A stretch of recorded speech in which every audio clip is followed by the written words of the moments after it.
رسولہ کریم اما بعد۔ پارہ نمبر ہے 15، رکوع نمبر ہے 7 اور آیت نمبر آج ہم پڑھیں گے 70، 71 اور 72۔ اعوذ باللہ من الشیطان الرجیم، بسم اللہ الرحمن الرحیم۔ وَلَقَدْ كَرَّمْنَا بَنِي آدَمَ وَحَمَلْنَاهُمْ فِي الْبَرِّ وَالْبَحْرِ وَرَزَقْنَاهُمْ مِنَ الطَّيِّبَاتِ وَفَضَّلْنَاهُمْ عَلَى كَثِيرٍ مِّمَّنْ خَلَقْنَا تَفْضِيلًا۔ يَوْمَ نَدْعُو كُلَّ أُنَاسٍ بِإِمَامِهِمْ فَمَنْ أُوتِيَ كِتَابَهُ بِيَمِينِهِ فَأُولَئِكَ يَقْرَؤُونَ كِتَابَهُمْ وَلَا يُظْلَمُونَ فَتِيلًا۔ ومن كان في هذه أعمى فهو في الآخرة أعمى وأضل سبيلا۔ اللہ رب العزت ارشاد فرما رہے ہیں وَلَقَدْ كَرَّمْنَا، اور البتہ تحقیق عزت دی ہم نے بنی آدم کو، وَحَمَلْنَاهُمْ اور سوار کیا ہم نے ان کو فی البر والبحر، خشکی میں اور تری میں، وَرَزَقْنَاهُمْ مِنَ الطَّيِّبَاتِ اور رزق دیا ہم نے ان کو پاکیزہ، وَفَضَّلْنَاهُمْ اور فضیلت دی ہم نے ان کو عَلَىٰ کثیرٍ بہت سارے، ممن ان لوگوں پر خلقنا جنہیں ہمیں پیدا کیا تھا، تفضیلا فضیلت والا۔ یوم ندعو جس دن پکاریں گے ہم کل اناسٍ تمام انسانوں کو، بِإِمَامِهِمْ ان کے سامنے سے، فمن اوتیہ کتابہ سو جو شخص دیا گیا اس کا اعمال نامہ اسے، بیمینہ اس کے دائیں ہاتھ میں، فاولئک یقرؤون پس یہی وہ لوگ ہیں جو پڑھیں گے کتابہم اپنے اعمال نامے کو، ولا یظلمون فتیلا اور وہ ایک دھاگے کے برابر بھی ظلم نہیں کیے جائیں گے۔ ومن کان فی ہذہ اور جو شخص اس دنیا میں اعمیٰ اندھا ہے، فہو فی الآخرۃ اعمیٰ پس وہ آخرت میں بھی اندھا ہوگا، وَأَضَلُّ سَبِيلًا اور سب سے زیادہ گمراہ ہونے والا ہوگا راستے کو چھوڑ کر۔ دوستو یہ 3 آیات مبارکہ ہے، آپ حضرات نے ان 3 آیات مبارکہ کا ترجمہ پڑھا۔ اللہ تبارک و تعالیٰ نے پہلی جو آیت مبارکہ ہے اس میں پچھلے رکوع کا خلاصہ بیان کیا۔ آپ حضرات نے ابتدائی رکوع سے پڑھا کہ حضرت آدم علیہ السلام کی تخلیق، پھر آدم کو سجدہ کرنے کا حکم، پھر ابلیس کا انکار کرنا، پھر ابلیس کا اوچھے ہتھکنڈے استعمال کرنا۔ اللہ تبارک و تعالیٰ نے 6 طریقوں کا تذکرہ بھی فرمایا کہ تم ایسے حملہ کرو، ایسے حملہ کرو، ایسے حملہ کرو، جو مرضی کرو۔ اس کے بعد پھر اللہ رب العزت نے بنی آدم کو ڈرایا اپنے عذاب سے کہ ہم تمہیں خشکی میں بھی پکڑ سکتے ہیں، تری میں بھی پکڑ سکتے ہیں، ہمارے لیے کوئی مشکل نہیں ہے۔ اب اس رکوع کی جو آخری آیت ہے وَلَقَدْ كَرَّمْنَا بَنِي آدَمَ، اس آیت میں اللہ تبارک و تعالیٰ نے اس پورے رکوع کا خلاصہ بیان کیا۔ خلاصہ یہ ہے کہ اے حضرت انسان، اے بنی آدم، ہم نے تمہیں عزت دی ہے۔ ہم نے تمہیں کیا دی ہے؟ عزت دی ہے۔ کس طریقے سے عزت دی ہے؟ جو بات اللہ رب العزت نے یہاں پر بیان کی ہے نا آخر میں، وہ میں پہلے بیان کرتا ہوں۔ اللہ فرماتے ہیں کہ میں نے جتنی بھی مخلوقات پیدا کی ہیں ان تمام مخلوقات میں بعض مخلوقات ایسی ہیں جن کے اندر سوچنے کی بھی صلاحیت نہیں ہے، بعض مخلوقات ایسی ہیں جن کے اندر حس نہیں ہے، بے حس قسم کی مخلوقات ہیں۔ کسی کو ہم نے جانور بنا دیا، پھر جانوروں کے اندر بھی بے شمار جانور ہیں، طرح طرح کے جانور ہیں۔ زمین کے اوپر بسنے والی جتنی بھی مخلوقات ہیں ان سب میں سب سے زیادہ اگر کسی کو فہم عطا کیا، عقل عطا کی، شعور عطا کیا، رہنے سہنے کا طریقہ عطا کیا، علم عطا کیا، یہ سب کچھ چیزیں عطا کی ہیں، وہ حضرت انسان تجھے ہم نے عطا کی ہیں۔ اور پھر اللہ تبارک و تعالیٰ نے واضح الفاظ میں ارشاد بھی فرما دیا کہ ہم نے انسان کو تمام مخلوقات کے اوپر کیا عطا فرمائی ہے؟ برتری عطا فرمائی ہے۔ اور ایک جملہ اللہ رب العزت نے اور بولا، اس کے اوپر بھی ذرا غور کریں۔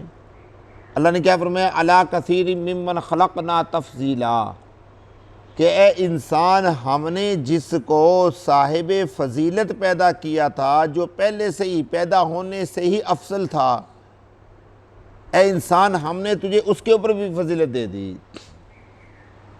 ہم نے تمہیں اس کے اوپر بھی کیا دے دی؟ فضیلت دے دی۔ اب ظاہری سی بات ہے کہ جتنی بھی مخلوقات زمین پر ہیں وہ تو فضیلت والی نہیں ہیں۔ اگر اللہ تبارک و تعالیٰ نے صاحب فضیلت کسی کو پیدا کیا ہے وہ کیا ہے؟ فرشتے یا جنات؟ دو ہی مخلوقات ہے نا کہ جو انسان سے پہلے پیدا ہوئی ہیں اور اللہ نے ان کو فضیلت عطا کی ہے۔ اللہ فرماتے ہیں کہ اے انسان ہم نے تمہیں ان پر بھی صاحب فضیلت بنا دیا۔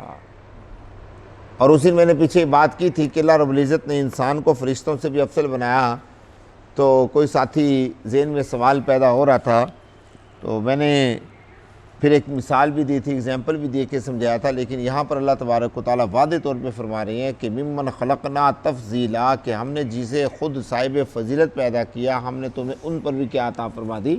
فضیلت عطا کر دی۔ اور اس سے مراد کون ہے؟ انسان کے مقابلے میں فرشتے اور کون ہے؟ جنات ہیں، کیونکہ پیچھے کس کا تذکرہ ہے؟ انسان کا، فرشتوں کا، اور کس کا؟ جنات کا۔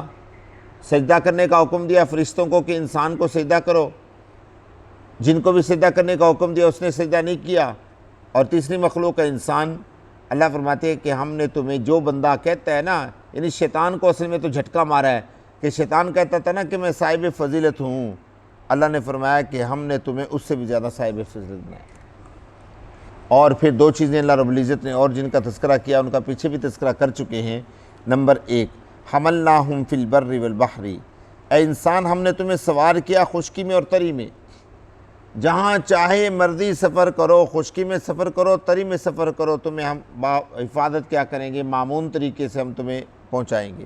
ہاں کبھی حادثہ پیش آ بھی جاتا ہے، وہ تو گھروں کے اندر بھی حادثہ پیش آ جاتا ہے، کسی کو کرنٹ لگ گیا، کوئی دھکا کسی نے کسی کو دے دیا، کوئی سر میں چوٹ لگ گئی، کوئی کھڑے کھڑے دیوار گر گئی، یہ تو حادثات پیش آتے رہتے ہیں۔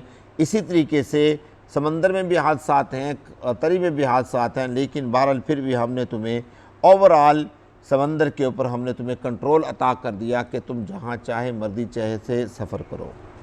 وَرَزَقْنَاهُم مِّنَ الطَّيِّبَاتِ، اور دوسری چیز یہ ہے کہ ہم نے تمہیں پاکیزہ رزق عطا کیا۔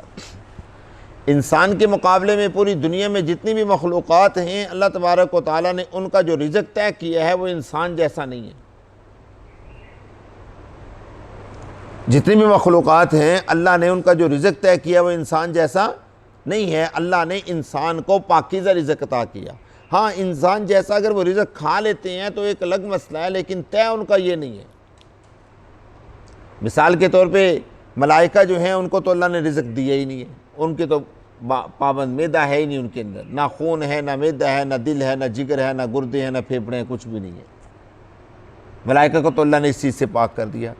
دوسرے نمبر پہ آگے جنات کو اللہ تبارک و تعالیٰ نے سارا نظام عطا کیا جو ہمارے پاس ہے، جیسے ہمارا نظام ہے ایسے ہی جنات کا نظام ہے، لیکن ان کی خوراک اللہ نے کیا بنا دی پتہ ہے آپ حضرات کو؟ ان کی خوراک اللہ نے لید اور ہڈی بنا دی، وہ اس خوراک کے وہ یہ کھاتے ہیں۔ جانور جتنے بھی ہیں اللہ تبارک و تعالیٰ نے ان کے دلوں ان کے اندر سب کچھ پیدا کیا، جو انسان کے اندر نظام ہے سب کچھ پیدا کیا، لیکن کسی کے خوراک کو گھاس کو بنا دیا، کسی کی خوراک اللہ نے حرام جانور بنا دیا، کسی کی خوراک اللہ رب العزت نے خون بنا دیا، کسی کا کچھ، کسی کا کچھ، کسی کا کچھ، کسی کا کچھ۔ اب وہ خون پاکیزہ نہیں ہے، حرام جانور پاکیزہ نہیں ہے، کسی جانور کو مار کے کھانا پاکیزہ نہیں، کیا کہتے ہیں اس کو، لید اور ہڈی پاکیزہ نہیں ہے، کچھ بھی پاکیزہ نہیں ہے۔ اللہ نے ساری چیزوں کا نظام کر دیا۔ ایک واحد حضرت انسان ہے جس کو اللہ تبارک و تعالیٰ نے پاکیزہ رزق عطا کیا، اپنی زمین سے دھرتی سے نکلنے والا اعلیٰ اور عمدہ رزق جو ہے اللہ نے کس کو عطا فرمایا؟ حضرت انسان کو عطا فرمایا۔ اس لیے اللہ رب العزت نے یہاں پر تذکرہ کیا۔ اب ذرا اس آیت مبارکہ کا ترجمہ دیکھیے۔